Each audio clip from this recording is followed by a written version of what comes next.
The Duke of Asherton had learned long ago to master every weakness, to govern every impulse with the iron discipline befitting his rank. Yet on this rain-swept autumn evening, standing in the shadowed alcove of his ancestral manor, he found himself unmanned by a single, impossible sight: Clara Hewitt, the governess, kneeling before the nursery fire, her worn woolen dress clinging to shoulders that trembled with silent grief. He should not have been watching, should not have noticed how the firelight painted copper into her dark hair, nor how her fingers pressed against her lips as though to trap the sob that threatened to escape. She believed herself alone. She did not know that for 3 months now, he had marked her presence in every room she entered, that her quiet voice reading to his orphan niece had become the only sound in this cold, cavernous house that stirred something dangerous beneath his ribs. Earlier that day, the Dowager Duchess, his formidable mother, had presented him with a list. 12 names.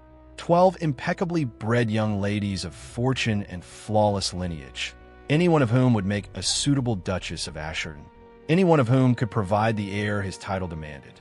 Not one of them was Clara. Not one of them could ever be. And yet, as he watched her rise and straighten her spine with a resilience that made his chest ache, Alexander Blackwood, 7th Duke of Asherton, understood with crystalline, devastating clarity he was already lost. The year was 1842, and Asherton Hall stood like a monument to permanence, its gray stone walls and endless corridors whispering of 5 centuries of Blackwood dominion. Here, every portrait, every silver spoon, every marble stair bore witness to bloodlines so pure, so unimpeachably noble, that to marry beneath one's station was not merely scandalous. It was a form of ancestral betrayal. Alexander Blackwood understood this bone deep. At 38, he had inherited not just a dukedom, but a sacred obligation to preserve, to protect, to perpetuate. His late brother's death 2 years prior had left him guardian to 7-year-old Lady Eleanor, his only niece, and painfully aware that he remained the last of his line. Society expected him to marry. The title demanded an heir. His mother orchestrated introductions with militant efficiency. Yet when Miss Clara Hewitt had arrived 6 months ago, a vicar's daughter fallen on desperate times, grateful for any position that offered respectability, something in the ordered machinery of his world had shifted imperceptibly off its axis. She was everything a duke should not notice. Too young at 22, too poor in her threadbare muslins, too far beneath his sphere to warrant a second glance. And yet, the way she read Shakespeare with Eleanor, her voice breathing life into Prospero's speeches, the quiet dignity with which she navigated the servants' hierarchies, neither servile nor presumptuous, the intelligence that flashed in her gray eyes before she remembered to lower them. He told himself it was nothing, a passing awareness of an uncommonly competent employee. But passing awareness did not explain why his heart kicked against his ribs when she entered a room, nor why marriage to any of those 12 perfect candidates felt suddenly, inexplicably, like entombment. The summons came on a Tuesday morning, delivered by Mrs. Hollowell, the housekeeper, whose expression conveyed what her words did not. Governesses did not meet privately with dukes unless dismissal loomed. Clara's hands trembled as she smoothed her gray wool dress, her finest, though the cuffs had been turned twice and the hem bore the faint water stains of too many walks through morning dew.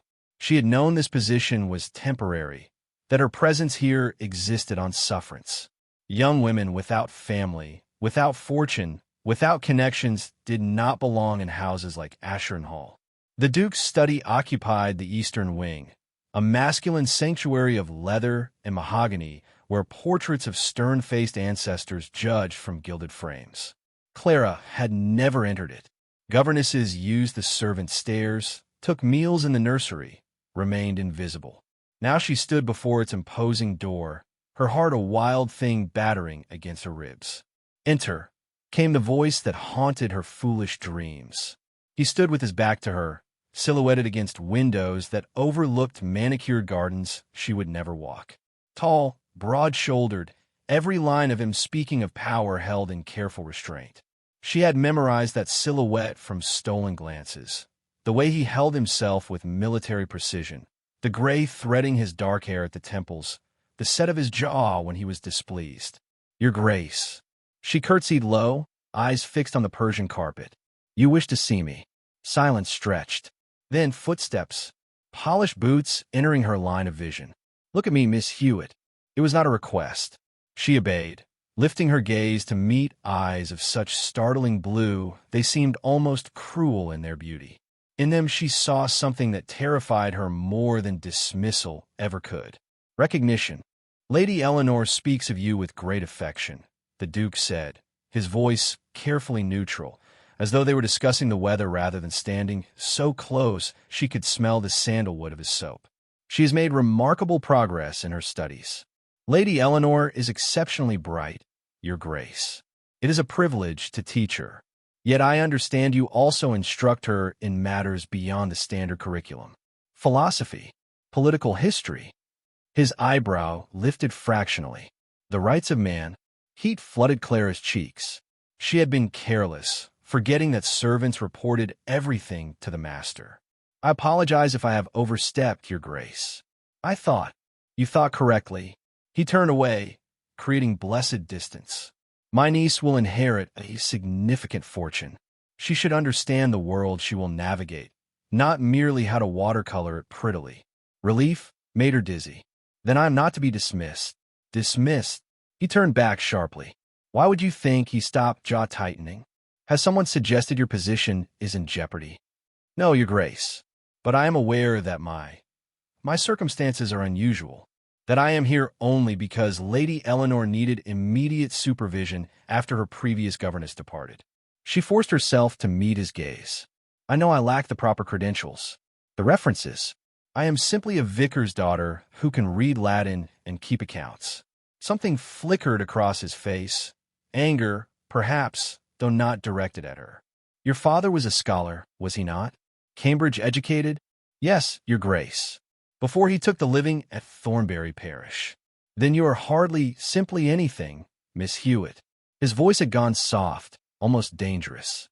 "You are, if I may observe, considerably more educated than most women of far higher rank." The compliment hung between them like something forbidden. Over the following weeks, Clara told herself the Duke's attention meant nothing. Dukes did not notice governesses except as functionaries, interchangeable as the silver they polished.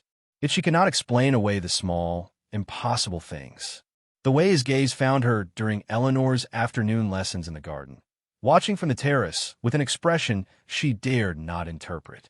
The morning she discovered a complete set of Shakespeare's works in the nursery.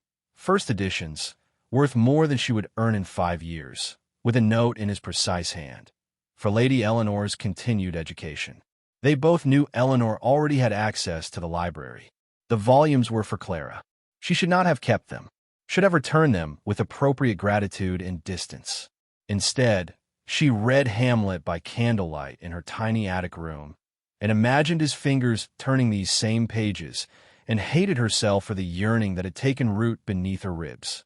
"You're in love with him," said Mary, the upstairs maid, cornering her one morning in the servants' hall. The statement was not cruel, merely observational. "Every girl who works here falls a bit in love with His Grace. Can't help it, really. But you, Miss Hewitt, you've got it worse than most. Don't be absurd."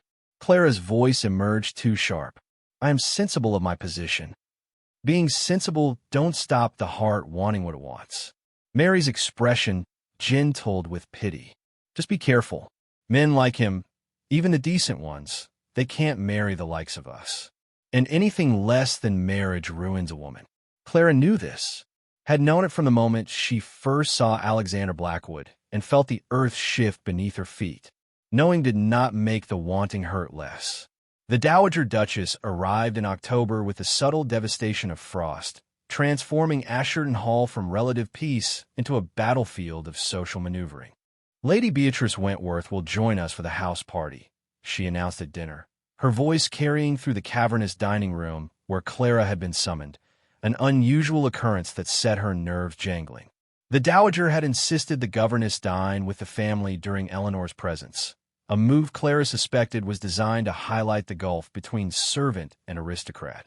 She is everything one could desire in a duchess. Impeccable lineage, considerable fortune, accomplished in all the feminine arts. Mother, the Duke said quietly, a warning in the single word. You are 38, Alexander.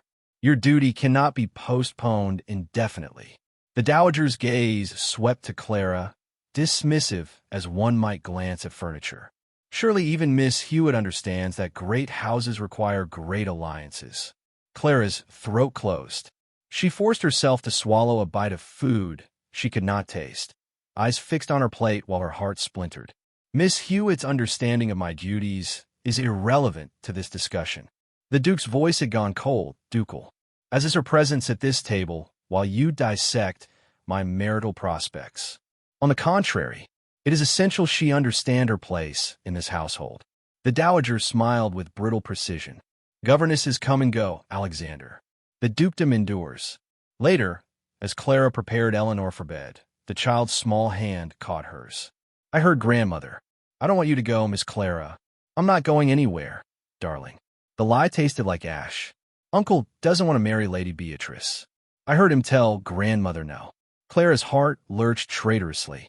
Your uncle will do what is best for Asherton, even if it destroyed them both. The house party descended like an invasion. 30 aristocrats bringing trunks and servants and the suffocating weight of expectation. His eyes closed as though she had wounded him. Clara, please leave. Her voice fractured completely. I cannot bear this. Please. He left, but not before she saw his hands clench into fists, as though he fought every instinct to reach for her instead. For 3 days, Clara did not see the Duke except at a distance. He played the perfect host, attentive to Lady Beatrice, charming with the dowager's guests, every inch the aristocrat born to command. Watching him, Clara understood viscerally what she had always known intellectually. They existed in different worlds. Yet rumors reached even the nursery. The servants whispered that Lady Beatrice had set her cap firmly at the Duke, that the dowager had all but announced an engagement, that the wedding would be a grand affair come spring. Are you quite well, Miss Hewitt? Mrs. Hollowell asked, finding Clara staring unseeing at Eleanor's copybook. You've gone pale. Just a headache, Mrs. Hollowell. Nothing of consequence. Everything of consequence. That evening, a note arrived with her supper tray. Meet me in the conservatory at midnight. I have a proposition. A. She should not go. Should burn the note and remember her place. Instead, she found herself slipping through darkened corridors as the house slept, heart hammering against her ribs. He stood among the palms and orchids, still in evening dress, looking like some dark prince from a fairy story where the heroine always loses. When he saw her, something in his expression made her breath catch. I have a solution, he said without preamble, one that serves duty and desire both. Her stomach dropped. Your Grace, you cannot say such things. Clara's voice emerged as barely more than a whisper, though every nerve in her body screamed at her to run, to preserve what remained of her breaking heart. I am your employee. You are a duke who must marry well. This, whatever this is, it cannot exist. I am aware. He did not move closer, but his gaze held her captive. Do you imagine I have not catalogued every reason why this is impossible? You are too young, too far beneath my station. Your presence in my household makes any attachment unconscionable. I hold every advantage of power and position. To pursue you would be to ruin you. Then why are you here? The words burst out, edged with desperation. Why give me Shakespeare? Why look at me as though... She stopped, mortified by her own boldness. As though what, Clara? Her name on his lips undid her. As though I matter. You do matter. He moved then, closing the distance until propriety screamed its protests. You matter so profoundly that I lie awake calculating how to redesign my entire existence around your presence in it. You matter so entirely that the thought of Lady Beatrice Wentworth, or any woman who is not you, bearing my name makes me want to burn this house to its foundations. Tears spilled hot down her cheeks. Then we are both damned, Your Grace. Because she pressed her hand to her mouth, trapping the confession. Say it. His voice turned raw. Give me that much, even if we can have nothing else. I love you. The words emerged broken, devastating. I love you, and it is the most foolish thing I have ever done, and I would give anything to feel differently, but I cannot. I cannot. Alexander, please. He closed the distance between them. Marry me, Clara. Not for love. I cannot offer that publicly. But for heirs. For companionship. I will provide for you beyond your imagining. And in return, you will give me children and save me from a marriage that would be a living death. She stared at him, something howling in her chest. You want me to be your broodmare. I want you to be my duchess. It is the same thing. Her voice broke. You stand here and offer me everything except the one thing that matters. Your heart given freely, not as a concession to your title's demands. My heart is not free to give. The words exploded from him with startling violence. Do you not understand? I am the Duke of Ashern. Every decision I make affects hundreds of people, tenants, servants, families who have depended on this estate for generations. My mother is right. I need an heir. The title demands it. But I cannot, his voice cracked.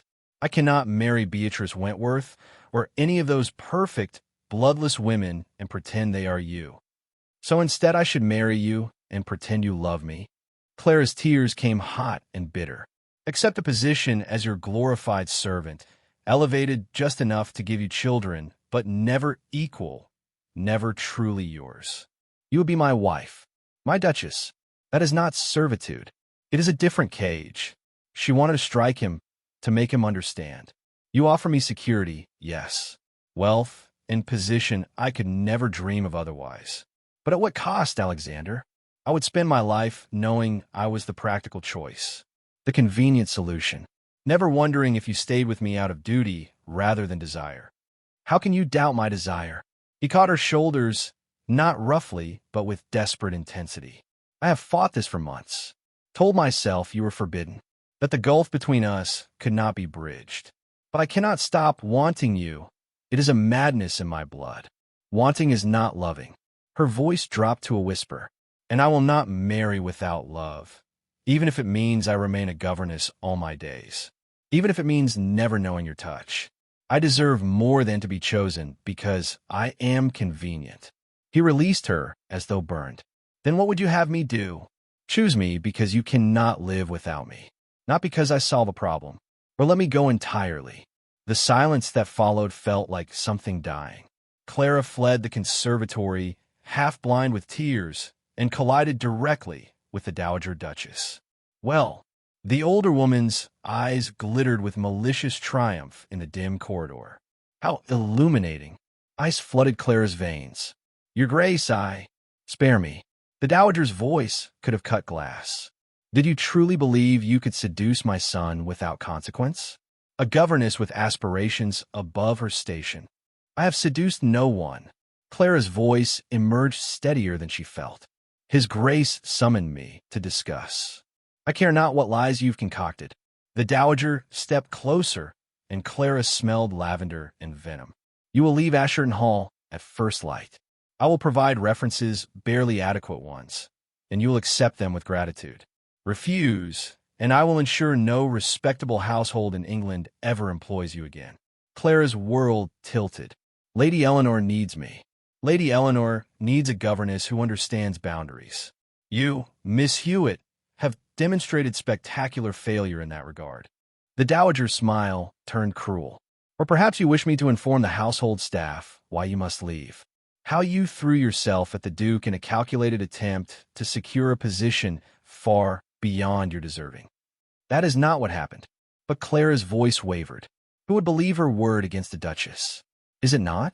A poor vicar's daughter, alone with my son in the dead of night? I wonder what conclusion society would draw. The Dowager's expression hardened. You have until dawn. After that, I will have you removed by force if necessary. In her room, packing her pitiful belongings with shaking hands, Clara understood. She had been a fool to believe love could conquer the immutable laws of rank and blood. The world did not work that way. It never had.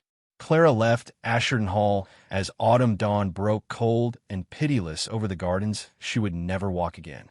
Mrs. Hollowell had wept, pressing a small purse of coins into her hands. From his servant collection, "Miss, we'll all miss you terrible." But there had been no sign of the Duke. He was likely still abed, or perhaps breakfasting with Lady Beatrice, planning a future that had no place for a governess who dared love above her station. The coach to London lurched over rutted roads, taking her toward an uncertain future. She had the dowager's grudging reference, the servant's coins, and a heart so thoroughly shattered she wondered if it might ever beat properly again. She did not let herself look back. At Asherton Hall, Alexander Blackwood stood at his study window, watching the coach disappear into morning mist. He had known of Clara's departure. His mother had informed him with icy satisfaction over breakfast. What the dowager had not known was that he had spent the night since Clara fled the conservatory locked in his study, staring at his state ledgers he could not read, while his world reformed itself around a single, devastating truth. He loved her, not as a solution to his problems, not as a convenient vessel for heirs, but with the kind of love that remade a man from the inside out, that made him question everything he had been taught about duty and destiny and the immutable laws of their world. And he had let her go. "Your Grace." His secretary appeared at the door. "The dowager asks when you will join the house party for the morning ride." Alexander turned from the window. His voice, when it emerged, held a quality his secretary had never heard before, something raw and decided and entirely uncompromising. "Send word to the stables. I require my fastest horse prepared immediately, Your Grace, and inform my mother that the house party is concluded. All guests are to depart today. But Your Grace, Lady Beatrice." "Lady Beatrice," Alexander said quietly, "is not the woman I intend to marry. Will Alexander catch Clara before it's too late? Can love truly conquer the iron laws of society?" Subscribe now to see how this impossible romance unfolds. You won't want to miss the next chapter of their journey. Hit that subscribe button and ring the notification bell.